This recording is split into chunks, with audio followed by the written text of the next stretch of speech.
mistérios ocultos do passado. Quer ver um exemplo disso? Em Romanos, no capítulo 12, versículo 6, diz assim: se alguém tem o dom de profecia, versículo 6 de Romanos 12, para quem está acompanhando em casa, seja segundo a proporção da fé. O que significa isso? O que significa profetizar de acordo com a proporção da fé? A gente pensa assim: profetizar de acordo com a proporção da fé é o seguinte: se eu tenho bastante fé, eu adivinho bastante. Se eu tenho pouca, eu não vou acertar muito. Depende da proporção da fé. Não tem nada a ver essa interpretação desse texto. Proporção da fé não é isso. Proporção da fé significa... Fé aqui não é acreditar. Fé aqui é a fé no sentido de corpo doutrinário, conjunto de verdades reveladas. Então Paulo está dizendo o seguinte: se alguém for profetizar, ao profetizar, faça isso em harmonia com a verdade revelada, com a fé revelada, com o conjunto de verdades já dada. A profecia que não se harmonizar com a fé já revelada, que não estiver em harmonia, no mesmo nível, ou na palavra usada aqui, na proporção idêntica à fé revelada, essa profecia não vale nada. Tanto é assim que quando o apóstolo Paulo orienta acerca do trato com os profetas, ele fala: quando houver profecia na igreja, 2 ou 3 profetizem e os demais julguem. Julgar o quê? Como é que eu posso julgar o futuro? Se a pessoa está só acertando o futuro, está só dizendo o futuro, como é que eu posso julgar se eu não sei o futuro? O que é que era julgado quando um profeta se levantava? O que era julgado era a doutrina que ele dizia. Por quê? Porque ele dizia doutrina. Paulo fala assim: olha, o dom de profecia é o mais importante que há. Por quê? Porque através dele vem instrução e consolo. Não vinha necessariamente conhecimento do amanhã. O que vinha, de acordo com 1 Coríntios 14, era instrução e consolo. Essa instrução doutrinária é que deveria ser avaliada, os demais julgando. Será que essa instrução doutrinária está em harmonia com a fé já revelada ou não? Mas qual a diferença disso para ensino? O ensino é baseado no que já foi revelado. Perfeito. Ok? O profeta, ele trazia mistérios ocultos de outras gerações. Mas os profetas podiam fazer isso? Não era só os apóstolos? Os apóstolos e profetas, de acordo com Efésios 2:20 e Efésios 3:4 e 5. Então, apóstolos e profetas. Quando Paulo é por isso que nós dizemos, é por isso que nós dizemos que, como nós cremos que as doutrinas do Novo Testamento se encerraram, nós temos a totalidade dos mistérios revelados, certo. Nós cremos que a atividade precípua dos apóstolos e profetas cessou também. Os apóstolos acabaram no século I, não tem mais apóstolo hoje. Profetas pararam a sua atividade, a sua atuação profética cessou no século I. Não tem mais profetas hoje. Por quê? Porque no século I, a produção completa do texto neotestamentário com as doutrinas ocultas de outras gerações estava pronto. Mas, pastor, veja bem, quando Paulo escreve 1 Coríntios 14, que o senhor acabou de mencionar, sim, ele diz: gostaria que todos vós profetizasseis. Claro. Ele faz um contraponto com o dom de línguas, que todo mundo falava em línguas, né? Graças a Deus que esse problema foi acabado. Hoje em dia não há uma ordem no culto, há uma ordem no culto. Seria o ideal que todos profetizassem. Não, ele fala assim: eu queria que todos vós profetizasseis, e ele fica incentivando, vamos buscar os melhores dons. E ele enaltece o dom de profecia. Por quê? O que ele queria? Ele queria que todos os cristãos trouxessem à luz mistérios não revelados? Mistérios não revelados. É isso? Sim. Isso não produziria heresia?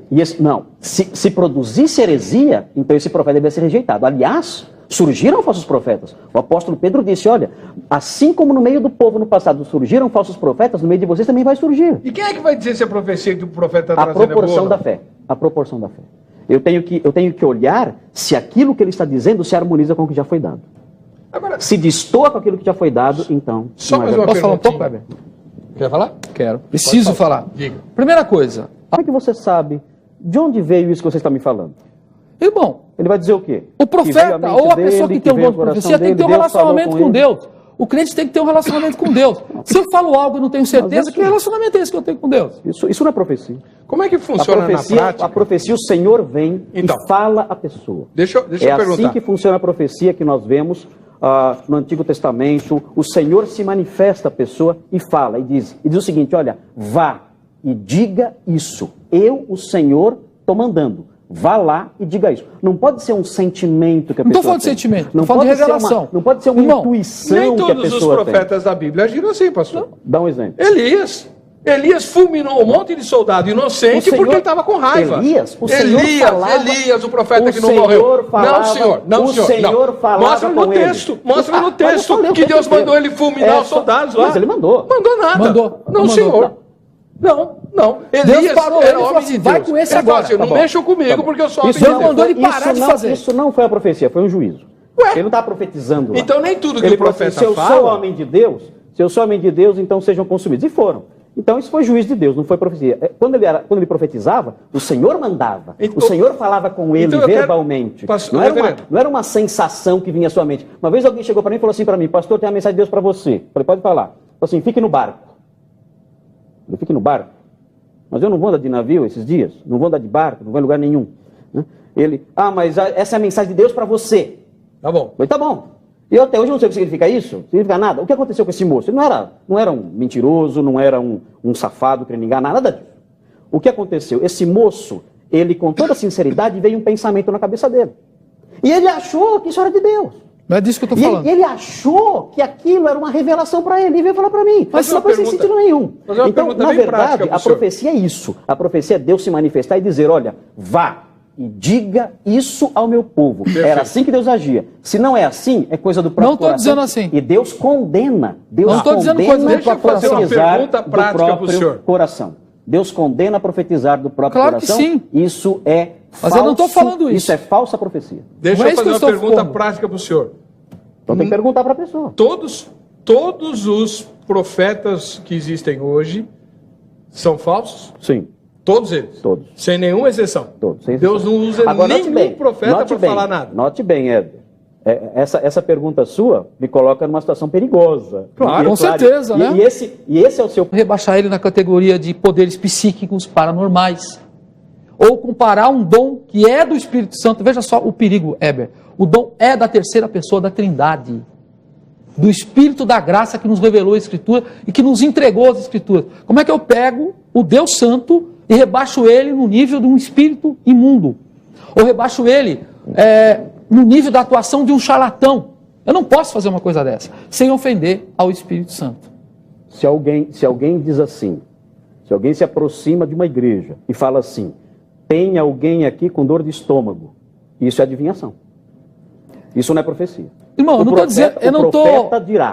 O profeta dirá, você está com isso. Concordo. Ele não dirá, tem alguém aqui com isso. Veja bem. Esse tem alguém aqui com isso, isso é pura adivinhação. Veja bem, eu não estou aqui particularizando. Se a palavra é uma palavra pesada, eu teria que encontrar outra palavra, talvez. Posso então... Mas, evidentemente, isso é adivinhação.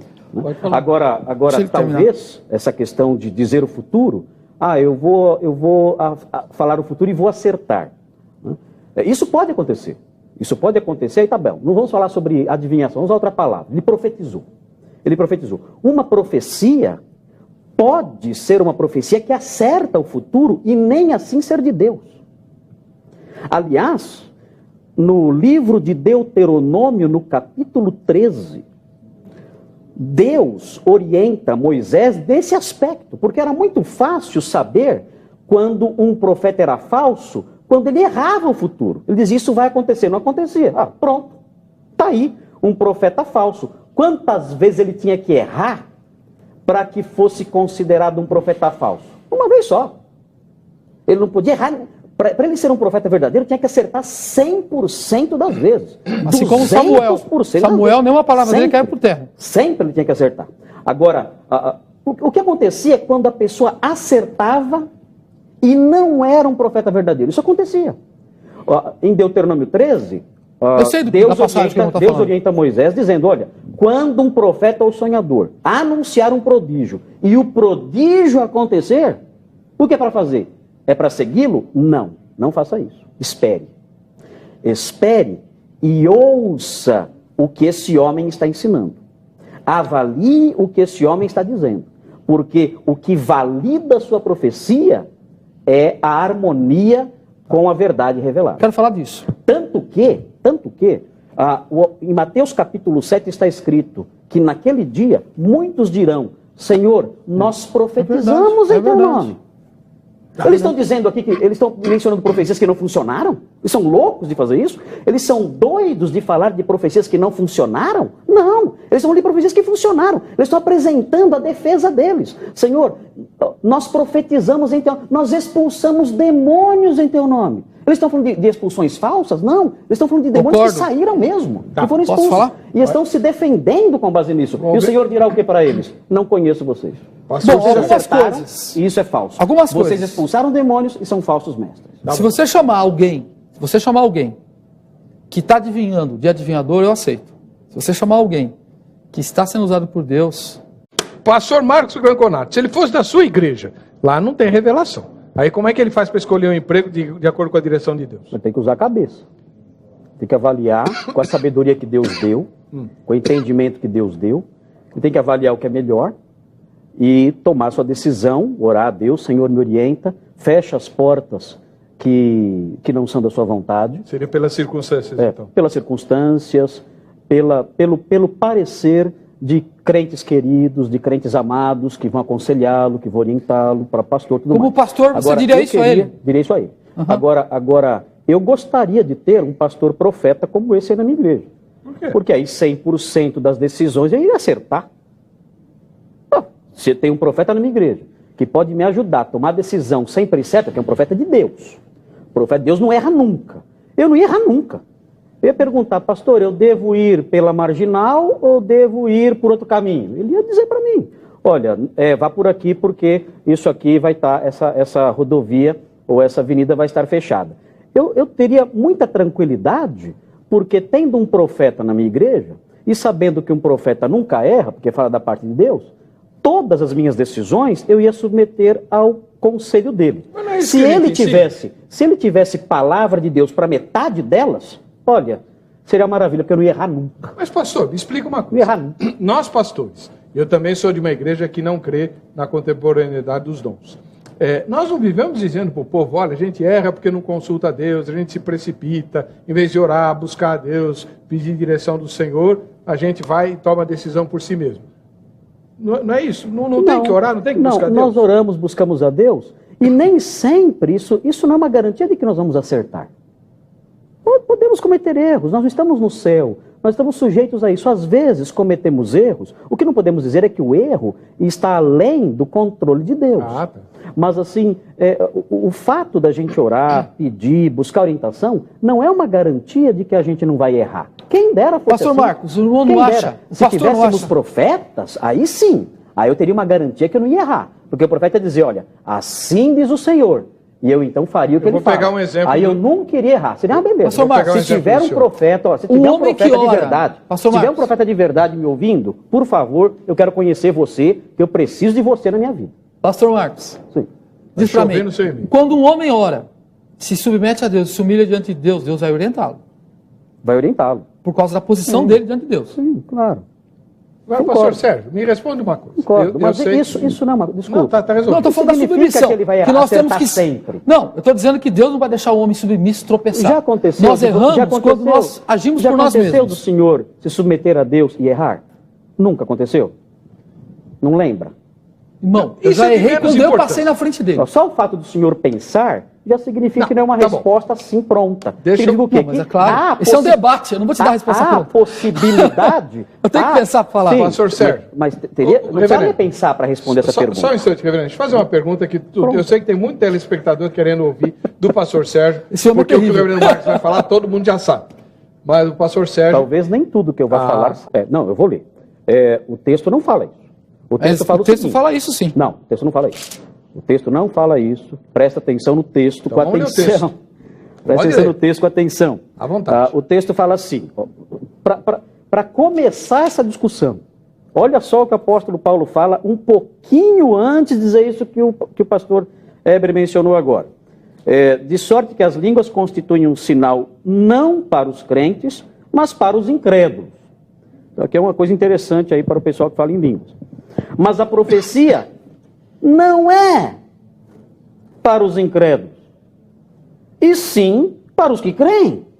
Como posso harmonizar isso com o que foi dito agora, com o versículo que você mencionou agora? É por isso que eu tenho dúvida. Porque esse versículo vem logo a seguir. Isso. E aí o texto fala o que você mencionou agora. O texto está dizendo, a profecia não é para os incrédulos. A profecia não tem como alvo os incrédulos. A profecia não tem como objeto de alcance o incrédulo. Não é que na profecia lá eles, você é incrédulo, olha, eu vou adivinhar a sua vida agora aqui. Adivinhar não, vou acertar, não posso falar adivinhar. Revelar. Revelar, enfim, eu vou revelar aqui o que acontece na sua vida. Não é isso que está acontecendo aqui. O texto fala o seguinte, no caso de entrarem indoutos ou incrédulos, não dirão, tal. Aí 24, porém se todos profetizarem, e entrar algum incrédulo ou indouto, é ele por todos convencido e por todos julgado.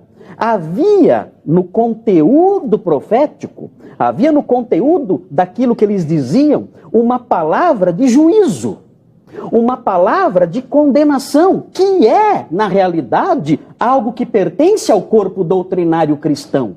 Esses profetas estariam dizendo coisas próprias do juízo, do julgamento, estariam pronunciando coisas que esse homem faria com que esse homem tremesse. 25. Esse homem, então, versículo 25, o que ia acontecer? Segredos do coração. Os segredos do coração dele Mas se é particular. Ele diria, ele revelaria os segredos do coração. Esse homem. É particular da vida dele. Exatamente. Esse homem revelaria esses segredos. Esse homem O indouto? Isso. Não. Esse incrédulo. Esse incrédulo, quando ele chegasse nessa igreja... Não está torcendo o texto. Não estou torcendo o texto. Eu o texto vou diz ler exatamente o texto. isso. Vou ler o texto diz precisamente isso. Os segredos do seu coração Quem está ficarão revelando? manifestos. Tá, quem ficarão manifesta? manifestos. Quem manifesta? Pelos profetas. Não. Isso é por Você sua pode conta. discordar de mim, mas Isso é por sua conta. não dá base para O texto está dizendo, os profetas revelam julgamento, os profetas Não. revelam coisas que o convencem, e então o que acontece? Ele então expressa, ele diz, olha... Ele se entrega. Ele se entrega. Ah, tá. Ele se entrega. Eu não Exatamente. acredito nisso. Ele se entrega. É isso que está Porque eu nunca vi ninguém fazer Olha, isso. Vamos fazer o Você nunca seguinte. viu ninguém fazer isso? Você nunca viu uma conversão na sua vida? Não. Eu nunca vi Você ninguém nunca entregar viu- segredo Você próprio. nunca viu Não. alguém chegar? Tá distorcendo. Você não estou distorcendo. Tá distorcendo. Não estou distorcendo. Irmão, ninguém O entrega telespectador segredo vai julgar particular, cada um. mano. Diz exatamente. Ninguém entrega segredo telespectador- particular. Claro que entrega. Diante Não, da entrega. palavra Se a pessoa- não, diante entrega, da palavra confessa. de Deus. Isso sim. A profecia, o texto fala que a profecia não é para incrédulo. Mas então vamos a fazer o seguinte. profecia é para crente. Os segredos do seu coração ficarão manifestos. Exatamente. Tá, vocês já homem explicaram entraria a posição lá, de vocês. Só que a minha posição ficará manifesta diferente. Deixa Eu falar. vou ler o diante texto. Diante da profecia, aquele homem pregação. seria da pregação, Da pregação. da profecia. Era profeta. Tá. Esses profetas, eles iriam manifestar ali naquela hora julgamento, eles iriam manifestar outras gerações. É isso. Tá. Afirmar Isso que o ficou dom claro. existe hoje, afirmar que o dom existe hoje, é afirmar que nós temos ainda um Novo Testamento aberto a novos livros e novas cartas. Não, os pentecostais não equiparam a profecia à Mas se Bíblia. pensarem Não equiparam, logicamente, não equiparam. vão chegar a essa conclusão. É só raciocinar em cadeia, o raciocínio vai levar a isso. Mas eu Se já há ouvi. profetas hoje, a palavra do Senhor inerrante, infalível, E a sendo consolação, revelada hoje, e a edificação, e a exortação. mas isso não é a totalidade. A parte principal é a doutrina, como nós já vimos aqui em Efésios 3. Essa era a função do e profeta, não a Efésios função do dom de 2. profecia. Essa era a função do profeta. Então agora tem o profeta e o dom de profecia, coisas diferentes. Tem, é então diferente agora, não sim. sei, agora essas distinções O eu já dom não de sei. profeta é um dom ministerial. Eu já não sei onde Eu o li. Senhor encontrou essas distinções. Olha aqui, irmão. A lista E fala a dos uns dons, pôs é Deus claro. na igreja. Primeiramente apóstolos. Claro. Em, E o segundo? em segundo lugar, profetas. Profeta, pronto, aí Em está. terceiro, doutores. Essa Certo. lista é de dons ministeriais. Quem a deu lista esse nome anterior pra ela? Quem deu é esse de nome pra dons lista? espirituais. Quem deu esse nome para a lista? É lógico, O Senhor irmão. deu o nome pra Assim lista. como você está isso é dizendo. O nome Não, da nós lista não foi vamos inventado discutir agora. semântica agora. O fato, claro, não Pastor, quero discutir Eu isso. estou seguindo Mas a lista quem para ficar Eu claro não para quero vocês. discutir isso. Quem Então, inventou o nome foi ele. Reverendo Granconato. Não inventei nada. Acabou de inventar agora. Não inventei nada. Não, Ah, isso falou- é clássico. Falou dons ministeriais. Isso é Acabou. clássico. Isso é Dom clássico. ministerial é clássico. Eu não falei apóstolo. Usou um Não. nome inventado recentemente. Não Tá bom. é recentemente. Usou não. Agora, a questão que se coloca, que eu tinha marcado até para perguntar para o pastor Sérgio, e depois ser outros questionamentos para o reverendo Marcos, numa das falas do irmão, o senhor mencionou que muitas vezes os abusos ou erros, né, humanos acontecem porque uma pessoa que recebe o dom não tem o devido preparo e falta à liderança da igreja, por alguma razão, maturidade ou sensibilidade, Perfeito. acaba colocando aquela pessoa numa posição de Uma evidência, destaque, exato. né? E ela produz esses desvios, né, do uso do dom, que são tão conhecidos e tal. Tem muita gente machucada, porque você faz revelação torta. Né? Concordo. Agora, aí eu queria que o senhor explicasse para nós, pastoralmente, a seguinte questão. Se o dom é do Espírito Santo, como o senhor ressaltou muito bem, né, se ele não é uma capacidade humana, se ele não é, o resultado de uma impressão humana, ou até da maldade humana, né, se ele vem diretamente do Espírito Santo, se o Espírito Santo está por trás daquele uso, por que o próprio Espírito Santo não zela para que essa pessoa não produza os males que tem produzido? Então, pastor, o que acontece? A pessoa que recebe o dom verdadeiro, ela recebe e exibe o dom. Tem gente que acha que recebeu o dom. Que aí cai tem a impressão que tem o dom. E não tem. Como o pastor teve essa impressão, alguém chegou para ele e disse algo que ia. Todos nós existe profeta? Se existe profeta, é o que eu faria. Mas não é a função do profeta. Claro. Se existe profeta, uma essa decisão, não uma é a decisão função do como profeta. essa, uma Não decisão desse tipo, com não quem é eu vou a gastar minha função vida do inteira, a primeira pessoa que eu queria procurar seria o profeta. Profeta é ela ou não é? Eu falo assim, peraí que eu vou consultar o Senhor. Assim diz o Senhor, é ou não Mas é? o senhor acertou. Olha, eu jamais podia imaginar que o senhor ia responder isso. Claro. Se existe profeta, que não existe profeta, mas se existe profeta, se existe... O senhor não está limitando Deus, pastor? Dizendo que Deus não pode fazer uma coisa? Deus pode tudo. Eu estou me harmonizando a palavra de Deus. A palavra de Deus fala que o profeta, ele trazia doutrina e, em segundo plano, outras coisas. O profeta de hoje... E onde está escrito que não tem profeta hoje? O fato da doutrina ter sido totalmente entregue e o fato da igreja ser construída sobre o fundamento dos apóstolos e profetas. O fundamento está lá, mas e o edifício? Sim, o edifício está sendo construído. Agora, o fundamento é o quê? Apóstolos e profetas. Se você disser que tem apóstolos e profetas hoje, você está dizendo que nós estamos na fase de alicerces. Nós não estamos tratando já passou. Alicerce. A fase de alicerces acabou. Se você disser que tem profeta hoje, você está dizendo que está na fase de alicerces. Mas nenhum pentecostal que eu conheço não diz, nenhum pentecostal não defende porque não conhece. Nenhum. Não defende porque não conhece Efésios 2:20. Seja coerente, pentecostal. Seja coerente. Efésios 2:20 fala que apóstolos e profetas pertencem ao período de lançamento de fundamentos. Se você crê em profetas hoje, você está dizendo que estamos na fase de fundamentos da igreja. Seja coerente com a palavra de Deus. Se você diz, não estamos na fase de fundamentos já foram lançados, então não existem mais profetas. E se existe, entre em contato comigo, preciso conhecer você, preciso da sua ajuda, há muitas decisões que eu preciso tomar na vida e eu quero acertar 100%. Se você é profeta, que tenha bastante espaço na sua caixa postal. Se você é profeta, eu preciso que você me busca os dons para ver se existem. Não. Agora, o senhor está defendendo uma posição que eu nunca tinha visto antes. Porque os sensacionistas que eu conheço defendem a seguinte ideia. Os dons carismáticos cessaram quando ficou pronto o cânon. Isso, é a posição... Quando as escrituras que foram estão fechadas. relacionados ao cânon das escrituras. Eles, operação de milagres, a palavra de sabedoria, a palavra de conhecimento, todos os novos. Né, de 1 Coríntios 11. O senhor diz apenas que acabaram de apóstolo e profeta, certo? É isso? Bom, existem outros dons que na história do Novo Testamento nós vemos que foram minguando. Tá? O próprio dom de milagre. O dom de milagre. Sim. Tá bom. Esse dom foi minguando. Sim. Né? Esse dom foi acabando. Mas não acabou. Parece que acabou sim. Sabe por quê? Porque o apóstolo Paulo, no finalzinho da vida, quando ele escreve para Timóteo, ele fala, olha, você está doente, eu estou doente, enfim, e eles não... vão acabar. O autor de Hebreus, no ano 68, vou ler aqui para vocês. O autor de Hebreus, no ano 68, ou seja, 10 anos depois de escrita a carta aos Coríntios, o autor de Hebreus fala o seguinte, ele fala que a mensagem, em Hebreus 1:3, ele fala que a mensagem foi anunciada inicialmente pelo Senhor e depois confirmada pelos que a ouviram. Ele está se referindo a coisas que aconteceram no passado. Isso no ano 68. No passado, o Senhor deu a sua mensagem e ela foi confirmada pelos que a ouviram, ou seja, os apóstolos. Como eles confirmaram isso? Ele diz, dando Deus testemunho juntamente com eles, por sinais, prodígios e vários milagres, e por distribuições do Espírito Santo segundo a sua vontade. O autor de Hebreus coloca isso nesse texto no passado. Tá. No passado em relação a Mas ele. ele está se Ou referindo seja, a uma situação do passado. sim, mas é. Não há